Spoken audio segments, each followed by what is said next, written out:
Bismillahirrahmanirrahim. Assalamualaikum warahmatullahi wabarakatuh. Salam sang sejati. Hubungan puasa bagi yang hidup di dunia ialah supaya dapat merasakan mati sebelum mati, agar dapat mencapai puncak zauq makrifatullah. Ketika Syekh Abi Yazid Al-Bustami ditanya, "Dengan apa engkau mendapatkan makrifat, wahai Syekh?" Beliau menjawab, "Dengan perut lapar dan badan telanjang."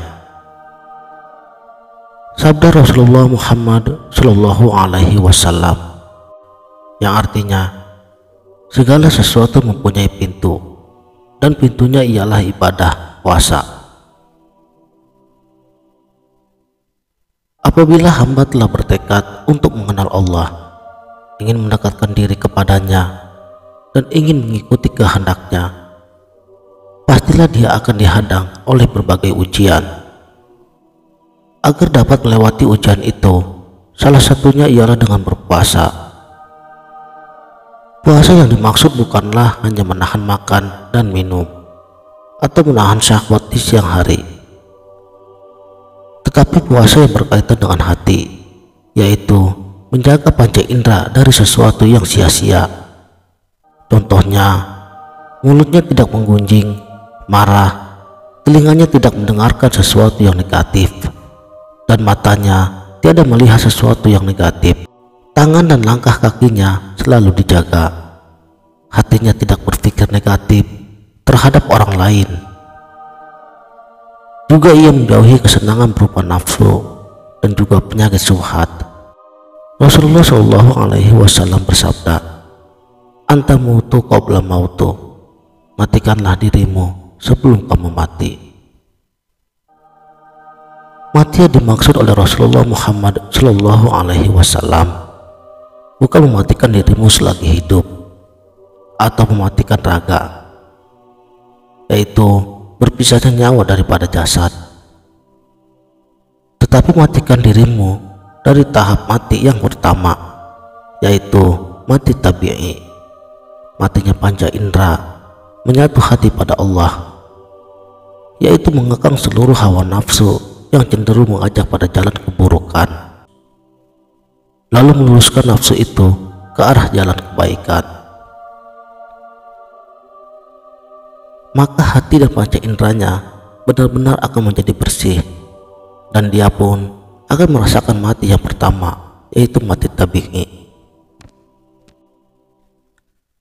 Matinya panca indera yang 5, seluruh panca inderanya secara lahir dan batin telah menyatu, yang ada hanyalah tinggal rasa terhadap Allah. Inilah yang dimaksud hancurkan jasad, jadikan hati. Jika sudah berhasil dengan puasa hati, yaitu mengekang hatinya dari segala macam nafsu yang menghalanginya untuk mengenal Allah, lalu dia akan masuk ke dalam tahap mati yang kedua, yaitu mati maknawi. Dirinya lahir dan batin telah merasakan lenyap, dan seluruh alam ini telah hilang semuanya. Yang ada hanyalah kalimat Allah berlaku nafi dan isbat pada dirinya, yaitu penafian akan zat, sifat, asma dan af'al, dan mengisbatkannya hanya kepada Allah Subhanahu wa ta'ala. La zatul ilallah fil haqiqatu ilallah. Tiada diri bagi kita. Lam mawjudun illa sifatun illallah. Tiada sifat bagi diri kita. La asma'un illallah. Tiada nama bagi diri kita. La af'alun illallah. Tiada tubuh bagi diri kita. Saudaraku sang sejati, nafi isbat pada zat maksudnya kita menafikan wujud yang sebenarnya, melainkan wujud Allah. Wujud selain darinya hanyalah wujud yang diciptakan, yang berada di dalam genggaman kekuasaannya. Juga kita menafikan adanya wujud yang qadim bagi mukhalif lil khalqi, qaim bi nafsi, melainkan wujudnya yang wahdaniyat atau tunggal. Nafi isbat pada sifat maksudnya kita menafikan adanya sifat lain melainkan Allah. Sifat-sifat yang lain itu tiada bercerai, kamu fasil, dan tiada bersatu, kamu tasil.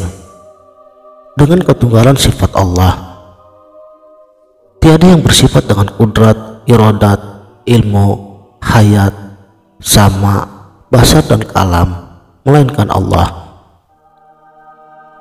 Apabila kita melihat, kita menafikan penglihatan itu milik kita dan kita isbatkan hanya milik Allah. Sementara penglihatan kita tiada berpisah dan tiada bersatu dengan sifat basarnya Allah. Nafi isbat pada asma, maksudnya kita menafikan yang bernama itu dan mengisbatkan nama tersebut hanya kepada Allah. Apabila dia melihat segala yang bernama, maka dia mengisbatkannya kepada Allah. Tiada yang memberi rezeki melainkan Allah Ar-Razzaq. Tiada yang menghidupkan melainkan Allah Al-Muhyi, dan lain sebagainya. Nafi isbat pada af'al, maksudnya kita menafikan segala yang bergerak, melainkan kita isbatkan kepada Allah yang menggerakkannya. Tiada bergerak sesuatu zarah melainkan Allah yang menggerakkannya.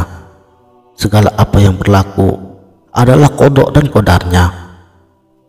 Tiada gugur sehelai daun pun melainkan dengan seizin Allah.